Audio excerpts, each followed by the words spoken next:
문재인 정부의 임기 말 마지막 특별 사면 가능성이 집중적으로 거론되고 있습니다. 경제계와 정치권은 이명박 전 대통령과 이재용 삼성전자 부회장 등 주요 인사들의 사면 여부에 주목하고 있습니다. 박성배 변호사와 이야기 나눠보겠습니다. 어서 오십시오. 안녕하십니까. 안녕하십니까.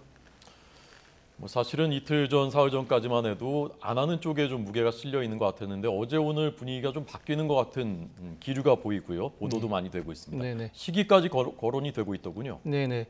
문재인 대통령 취임을 2주 앞둔 시점에 종교계와 재계에서 적극적으로 사면을 건의하면서 사면 가능성이 상당히 높게 대두되고 있습니다. 구체적으로 경제 5단체가 청와대와 법무부에 이 경제 발전과 국민 통합을 위한 사면 청원을 제시했는데 그 대상으로는 이재용 삼성전자 부회장, 신동빈 롯데그룹 회장, 이중근 부영회장 등 경제인 10여 명이 포함됐습니다. 불교계도 석가 탄신일을 맞아 이명박 전 대통령, 김경수 전 경남지사, 정경심 전 동양대 교수의 사면을 요청했습니다. 지난 25일 문 대통령의 마지막 기자 간담회에서도 문 대통령은 각계각층의 의견을 듣고 있다고 밝힌 만큼 그 대상자는 아직 정하지 못했을지 몰라도 석가 탄신일 이전에 사면을 단행할 가능성이 상당히 높아 보입니다. 네, 석가 탄신일이 5월 8일, 예. 대통령 임기 임기 끝나는 전날. 전전날이죠. 그 전날이군요, 바로. 네. 네. 윤석열 당선인 취임을 2주 앞둔 시점에 거론이 되고 있는데 이들에 대한 특별 사면이 적극 거론이 되고 있는 그 배경을 좀 살펴보겠습니다. 네. 먼저 경제단체들의 주장은 어떤 건가요?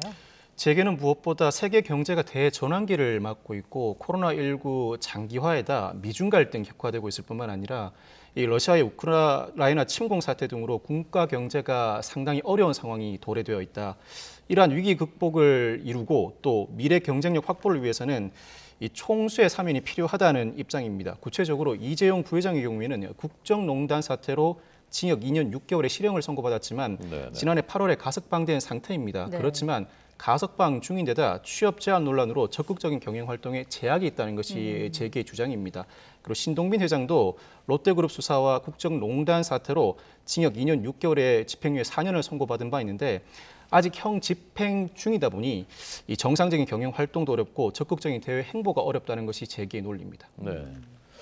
특별 사면이라는 것이 기준은 어떻게 돼 있는지, 절차는 어떻게 돼 있는지, 과거에는 또 어떻게 했었는지 그거 좀 정리를 해주시죠.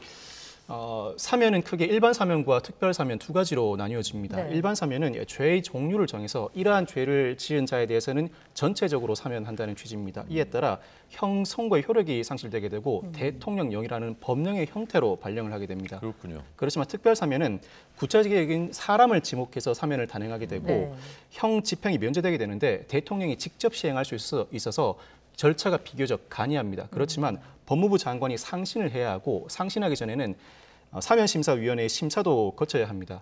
이 사면은 전통적으로 권력 분립의 원칙에 반하고 법치주의에 반한다는 반론이 상당히 많아왔습니다. 사법부의 판단을 깨트릴 뿐만 아니라 형평성에 어긋난다는 취지죠. 그렇다 보니까 역대 정부에서도 사면에 대해서는 상당히 신중한 반응을 보여왔었는데 김영삼 정부부터 박근혜 정부까지 물론 박근혜 정부의 경우에는 임기가 단축되다 보니 예외로 하고 보통 5차례에서 10차례 정도 사면이 단행되어 왔습니다. 그동안에 사면을 단행할 때마다 국민 통합 내지는 경제 활성화를 내세웠는데 주로 강력범죄를 제외하고 서민, 성계형 사범을 중심으로 사면이 단행되었지만 그중에는 기업인과 정치인들이 상당 부분 포함되어 있었고 역시나 주목받는 인물들은 부패 사건에 연루돼 왔던 기업인과 정치인들이었습니다.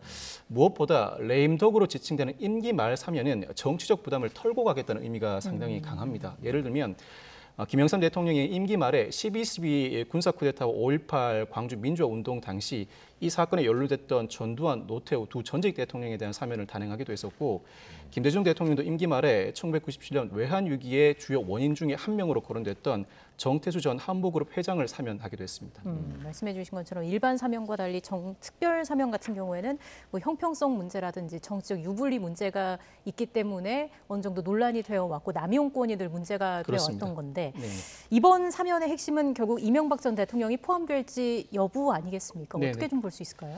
사실 문재인 대통령이 지난 대선 기간 중에 부패 사범에 대해서는 사면을 단행하지 않겠다고 공언한 바가 있습니다. 그렇지만 지난해 말 박근혜 전 대통령에 대한 사면을 단행했었죠. 당시 이명박 전 대통령이 제외된 이유에 대해서 청와대가 국민적 공감대를 이유로 들면서 박 전 대통령과 이명박 전 대통령은 경우가 다르다고 설명을 하기도 했습니다. 아마 건강이 상당히 악화된 박 전 대통령의 사정을 감안하면서도 범죄의 주도 여부까지를 고려한 것으로 보이는 워딩으로 보이는데 그렇지만 그 사이에 사정 변경이 있다고 볼 만한 상정은 없습니다. 사실 그렇다고 한다면 이 사건에서는 가장 주요한 핵심 변수는 김경수 전 지사의 거취 문제가 아닐까 싶습니다. 김 전 지사가 이미 내년 5월까지 수감 생활을 이어나가야 하고 예. 네. 석방된다고 하더라도 2028년 5월까지 5년간 피선거권이 박탈된 상태입니다. 네.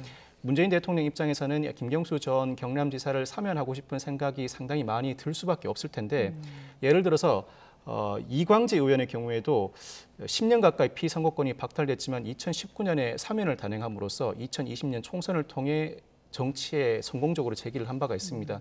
이 부분을 염두에 두고 김경수 전 경남지사를 사면하는 상황도 염두에 두고 있을 것으로 보이는데 상당한 정치적 부담도 따르게 되죠. 예. 만약 이 김경수 전 경남지사의 사면 여부와 결부시켜서 이명박 전 대통령의 사면 여부를 결정지을 가능성이 상당히 높아 보입니다. 네. 문재인 대통령이 그래서 이제 국민적인 공감대가 제일 중요하다라고 한 아마 이런 부분들 포함해서 고민을 하고 있을 것 같습니다. 정경심 전 교수하고 이석기 씨 네. 이런 부분에 대해서는 법조계에서는 대략 어떻게 보고 계십니까? 정경심 교수의 경우에도 문재인 대통령이 상당히 부담을 느끼지 않을까 싶습니다. 그 가능성이 높다고 평가하기는 어려울 것 같은데 그 이유가 무엇보다도 이 조 전 장관 사태는 정권 교체의 주요 요인 중 하나였습니다. 이미 대선이 치루어진 직후인데 그 직후에 정경심 전 교수에 대한 사면을 단행한다는 것 자체가 상당히 정치적으로 부담이 됩니다. 그렇지만 반대로 이 수사가 검찰의 의도된 무분별한 수사라는 판단을 한다면 사면권을 행사할 전형적인 경우라고 판단할 여지도 있습니다. 즉 법적으로는 처벌 대상이라고 하더라도 개인으로 보았을 때는 상당히 큰 고난을 겪고 있기 때문에 이런 경우에야말로 사면권을 행사해야 할 전형적인 경우라고 판단할 여지도 있다는 것이죠. 그렇지만 상당한 정치적 부담이 따르는 데다 최근 정호영 보건복지부 장관의 자녀 입시 부정 의혹까지 결부돼 있어서 예. 정치권의 지연까지도 고려해야 하는 입장이라 전격적으로 정경심 전 교수에 대해서 사면권을 행사하기는 상당히 부담스럽지 않을까 싶은 생각이 듭니다. 지금 입시 공정 논란이 다시 불거져 있기 때문에 이런 상황도 정 전 교수의 어떤 사면에 대해서 검토하는 데 있어서 고려의 요인이 될 수 있다라는 그렇습니다. 말씀이시고요.